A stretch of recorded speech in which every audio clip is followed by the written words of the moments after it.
কিন্তু যে ব্যক্তি নিয়মিত মসজিদে যায়, নামাজ পড়ে, কোরবানি দেয়, দাড়ি আছে, টুপি আছে, জুব্বা আছে, পাগড়ি আছে, সব আছে, সে যদি আল্লাহর কোরআনের 6666 আয়াতের একটি আয়াত নয়, একটি শব্দ নয়, একটি অক্ষরকে যদি বিশ্বাস না করে সে কাফের হয়ে যাবে, সে মুসলমান হইতে পারে না। ঠিক কিনা বলেন? ঠিক কিনা বলেন? যারা ধর্মনিরপেক্ষতার দাবি করে তারা আল্লাহর কোরআনের অন্তত 100 আয়াতকে অস্বীকার করে, অতএব তারা কোনোদিন মুসলমান হতে পারে না। ভাইয়ের আমার, আল্লাহ পাক বলেছেন আল্লাযীনা ইম্মাক্কান্নাহুম ফিল আরদি আকামুস সালাতা ওয়া আতাউয যাকাতা ওয়া আমারু বিল মা'রুফি ওয়া নাহাউ আনিল মুনকার ওয়ালিল্লাহি আকিবাতুল উমুর। যদি আমি খাঁটি ইমানদারদেরকে রাষ্ট্র ক্ষমতায় বসাই, রাষ্ট্রীয়ভাবে পলিটিক্যাল ফোর্স প্রয়োগ করে, অ্যাডমিনিস্ট্রেটিক্যাল ফোর্স প্রয়োগ করে, ডিফেন্সের মাধ্যমে তারা 4টা কাজ আদায় করবে, নামাজকে প্রতিষ্ঠা করবে, যাকাতকে আদায় করবে, সৎ কাজে আদেশ করবে, অসৎ কাজে বাধা দিবে। জোরে বলেন সুবহানাল্লাহ। তাহলে এখন যারা আছে তাদের দ্বারা এটা সম্ভব না? সম্ভব। 1 নাম্বার, তারা নিজেরাই বেনামাজি। 2 নাম্বার, তারা যাকাত তো দেয় না, বরং স্বীকারও করে না। 3 নাম্বার, তারা সৎ কাজে আদেশ করার যোগ্যতা রাখে না, কারণ তারা এক একজনই বড় বড় অসৎ। 4 নাম্বার, তারা অসৎ কাজে বাধা দিতে পারবে না, কারণ এদের মধ্যে চরিত্রহীন এত বেশি যারা মদ, গাঁজা এবং জেনা ব্যভিচারে 24 ঘন্টা লিপ্ত আছে। ঠিক কিনা বলে? তাহলে আল্লাহর কোরআনের বিধান অনুযায়ী এরা উম্মত হইতে পারে না। ঠিক না বলে? আগে উম্মত হইতে হবে, তারপর উম্মতের কাজ শুরু করতে হবে। এরা কি কোরআন অনুযায়ী উম্মত হইছে? উম্মতকে আল্লাহ এবং আল্লাহর হাবিব মুহাম্মদ সাল্লাল্লাহু আলাইহি সাল্লামের মত যার মত তার নাম উম্মত। কোরআন হাদিসের মত যার মত নয় সে উম্মত নয়, উম্মত নয়। অতএব এরা যারা আছে আজকে, তারা তো আল্লাহর কোরআনের বিরোধিতা করতেছে। ঠিক কিনা বলেন? আল্লাহ কোরআনে বলেছে পুরুষ পাবে যতটুকু, মেয়ে পাবে তার অর্ধেক, আর ওরা বলতেছে নারী পুরুষ সমান পাবে। ঠিক কিনা বলেন? আল্লাহর কোরআনের পক্ষে ওরা না বিপক্ষে? বিপক্ষে। ওরা কি খায়ের উম্মত হয়েছে না উম্মতি হয় নাই? উম্মতি হয় না। কথা বুঝে নাই? ওরা কি উম্মত না উম্মতের বাইরে? জোরে বলেন। ওরা তো উম্মত হইতে হবে আগে। উম্মতকে কোরআন হাদিসের মত যার মত তার নাম উম্মত। কোরআন হাদিসের মত যার মত নয় সে উম্মত নয়, উম্মত নয়। ঠিক কিনা বলেন? তাহলে আগে উম্মত হইতে হবে, তারপর এজেন্ডা বাস্তবায়ন করতে হবে। ঠিক কিনা বলেন? আর এদের দ্বারা সূরা হজ্জের যে 4টা কথা বললাম, নামাজ প্রতিষ্ঠা, যাকাত আদায়, সৎ কাজে আদেশ, অসৎ কাজে বাধা, ওই কাজ করার কোনো যোগ্যতাই ওদের নাই, কারণ ওরা ওই কোয়ালিটির চরিত্রই গঠন করে নেয়। ঠিক কিনা বলেন? ভাইরা আমার, তাহলে মনে রাখবেন, কোরআন হাদিসের মত যার মত তার নাম উম্মত। কোরআন হাদিসের মত যার মত নয় সে কোনদিন উম্মত নয়। ঠিক কিনা বলেন? কথাটা কি আমার না আল্লাহর হাবিবের? আল্লাহর হাবিবের। আবু দাউদ শরীফ, কোন কিতাব? আবু দাউদ, সুনান আবি দাউদের হাদিস, হাদিস নাম্বার 3000 কত আমার মনে নাই। আল্লাহ হাবিবের সাথ করেছেন, মান তাশাব্বাহা বিকওমিন ফাহুয়া মিনহুম, যে যে জাতির অনুকরণ করবে, সাদৃশ্য অবলম্বন করবে, সে সেই জাতির অন্তর্ভুক্ত বলে গণ্য হবে। ধর্মনিরপেক্ষতা আবিষ্কার করেছে গণতন্ত্রপন্থী আব্রাহাম লিঙ্কন, জর্জ ওয়াশিংটন। তারা ছিল ক্যাথলিক, খ্রিস্টান, অগ্নিপূজারী, নাস্তিক, মুরতাদ। তাদের মতকে যারা গ্রহণ করেছে তারা উম্মত নয়। ঠিক কিনা বলে? নারায়ে তাকবীর, নারায়ে তাকবীর। আল কোরআনের আলো, আল হাদিসের আলো, ইসলামের শত্রুরা,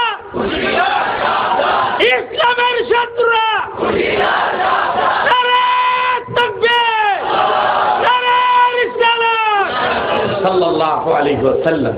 বন্ধুরা আমার, ধর্মনিরপেক্ষতা বিজাতিদের আবিষ্কার। ঠিক কিনা বলেন?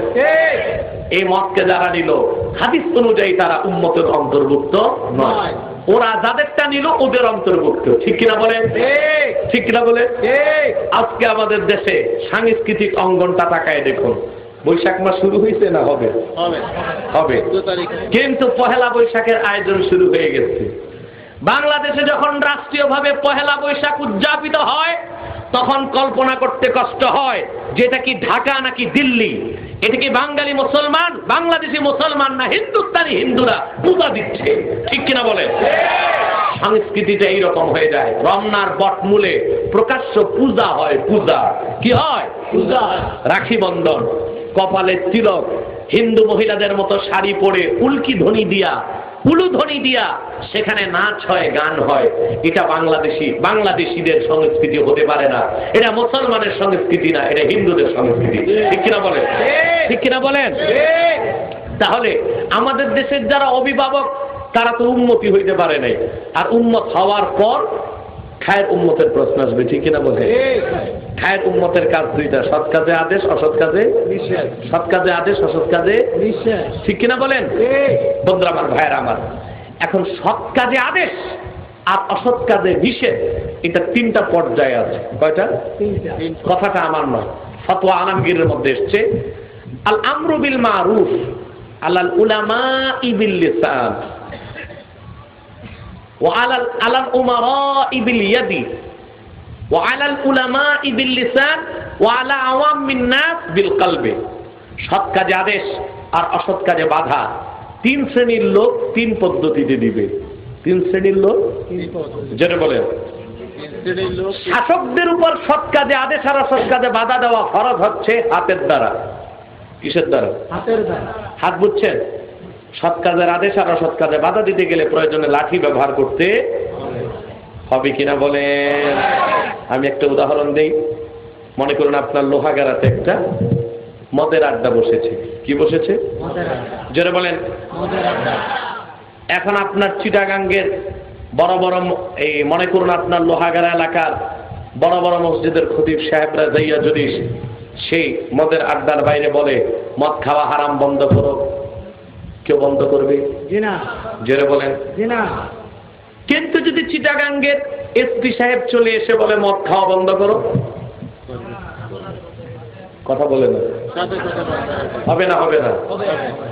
কারণ সৎ কাজের আদেশ করার তিনটা পর্যায়। যিনি প্রশাসক, যিনি নেতা, যিনি শাসক, তার উপর ফরজ হচ্ছে কিসের দ্বারা?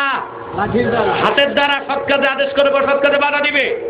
আর যিনি আলেম ওলামা খতিব, তার উপর ফরজ হচ্ছে মুখের দ্বারা। কিসের দ্বারা? মুখের দ্বারা। জোরে বলেন। মুখের দ্বারা। ইমামের কাজ হচ্ছে মসজিদের মিম্বরে বসে বলবে মদ খাওয়া হারাম। এসপি সাহেবের কাজ হচ্ছে ফোর্স নিয়ে এসে মদ খাওয়া বন্ধ করবে। এসপি করবে সৎ কাজের আদেশ এক পদ্ধতিতে, ইমাম খতিব পীর করবে আরেক পদ্ধতিতে, ঠিক কিনা বলেন?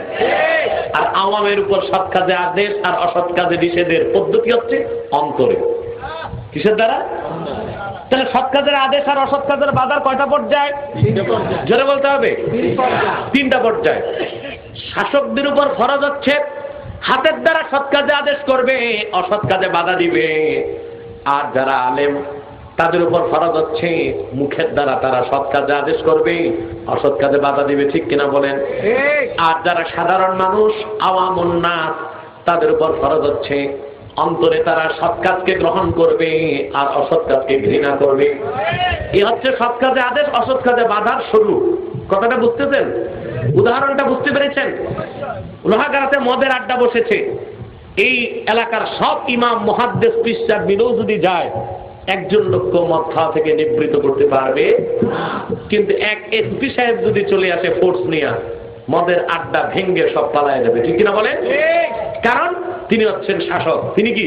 শাসক। আর এখন আপনারা যান না মদের আড্ডা ভাঙতে, পুলিশ এসে আপনাদেরকে পিটাবে, ঠিক কিনা বলেন? দেশ স্বাধীনের পর দুঃখ করে বলেছিলেন সবাই পায় সোনার খনি, আমি পাইছি চোরের খনি, ঠিক কিনা বলেন? লোকটি পৃথিবী থেকে নির্মম ভাবে মৃত্যুবরণ করে বিদায় নিল। কিন্তু আজ পর্যন্ত এই দেশটাকে চোর মুক্ত সোনার বাংলা করার জন্য কেউ কোনো উদ্যোগ গ্রহণ করলো না। প্রত্যেকেই গণতন্ত্র, রাজতন্ত্র আর সমাজতন্ত্র ধর্মের মুক্ত শান্ত পরিচ্ছন্ন একটি বাংলাদেশ যদি গঠন করতে চান, কোরআন সুন্নাহর তন্ত্রকে গ্রহণ করতে হবে। বুঝতেছেন ভাইয়ের আমার, বন্ধুরা আমার? তাহলে দেখুন, ভালো করে খেয়াল করে দেখুন, আমাদের দেশে কি শাসকরা সৎ কাজে আদেশ করছেন? জি না। অসৎ কাজে বাধা দিচ্ছেন? জি না। এবার আসেন আলেম শ্রেণীর, আলেম ওলামা যারা পীর মাশায়েখ হয়ে বসে আছে, ওনারাও কি সৎ কাজে আদেশ করতেছেন? জি না। অসৎ কাজে বাধা দিচ্ছেন? জি না। জোরে বলেন। ওনারা কি সব হক কথা বলতেছেন না? স্বার্থ নষ্ট কিনা বলেন? এদেশের পীর সাহেব যারা আছেন, হক্কানি পীর না, বাতিল পীর যারা, ওরা চিন্তা করে সব কথা বলতে গেলে মুরিদ তো অর্ধেক চলে যাবে। ঠিক কিনা বলছেন? কথা বলছেননি? কথা বুঝছেন?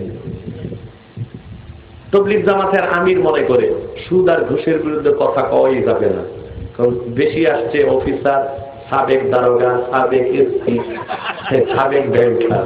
এখন সুদ ঘুষের বিরুদ্ধে কথা বললে গাছেরিয়া বাড়ি যাবে না, এত কঠিন পথে চলা যাবে না। সুদ ঘুষ খাইয়া কেমনে বেহেশতে যাওয়া যাবে ওটা পাও। ঠিক কিনা বলে? আপনি কথাটা খেয়াল করেন নাই? একটা লোক যদি হারাম সম্পদ উপার্জন করে, হারাম খায়, কি খায়? হারাম যদি খায়, বুঝলেন? হারাম খাইয়া বাড়ি করছে, ফ্যাক্টরি করছে, গার্মেন্টস করছে, জায়গা জমিন করছে, সব করছে। এখন এই লোকটা তবা করতে হবে না বেহেশতে যেতে হবে? কথা বলে না। তবার সিস্টেম কি? 4টা শর্ত তারে পুরা করতে হবে। কয়টা? পরের হক যে খায় তার কয়টা শর্ত? 4টা। ইমাম নববী হাদিসের ব্যাখ্যায় লিখেছেন, ইন কানাতিল মাসিয়াতু তাতাআল্লাকু বাইনাল্লাহি ওয়া বাইনাল আদামিয়্যি ফালাহা আরবাআতু শুরুত। বান্দার গুনার দ্বারা যদি আল্লাহর হক নষ্ট হয় 3 শর্ত, আল্লাহ মাফ করে দিবেন। কিন্তু বান্দার গুনার দ্বারা যদি আরেক বান্দা, ওয়া ইন কানাতিল মাসিয়াতু তাতাআল্লাকু বিহুকুকিল ইবাদ ওয়া ইন কানাতিল মাসিয়াতু তাতাআল্লাকু বাইনাল্লাহি ওয়া বাইনাল আদামিয়্যি ফালাহা সালাসাতু শুরুত। যদি বান্দার গুনার দ্বারা আল্লাহর হক নষ্ট হয় 3 শর্ত পুরা করবে, তওবা করবে, আল্লাহ তারে নিষ্পাপ বানায় দিবে। নামাজ কম পড়ছে, আল্লাহর হক নষ্ট হবে। রোজা কম রাখতে, আল্লাহর হক নষ্ট হবে। আপনি 3টা শর্ত যদি পূরণ করতে পারেন, অর্থাৎ যে পাপে আছেন তা যদি ছেড়ে দেন, অনুশোচনা যদি করেন, আর কখনো করব না শপথ যদি করেন, তওবা কবুল হয়ে যাবে, গুনাহ মাফ হয়ে যাবে। ওয়া ইন কানাতিল মাসিয়াতু তাতাআল্লাকু বিহুকুকিল ইবাদ।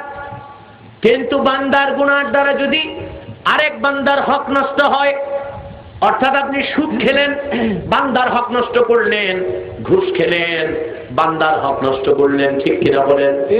জোরে বলেন। আপনি পাল্লায় ওজনে কম দিলেন, আরেকজনের হক মারলেন। আপনি রাতের বেলা আরেকজনের বাড়ির সীমানা ধাক্কা ধাক্কি করলেন, বান্দার হক নষ্ট করলেন। আপনি যতই আল্লাহর কাছে কান্না করেন না কেন, আল্লাহ ক্ষমা করবেন না। 4টা শর্ত আছে।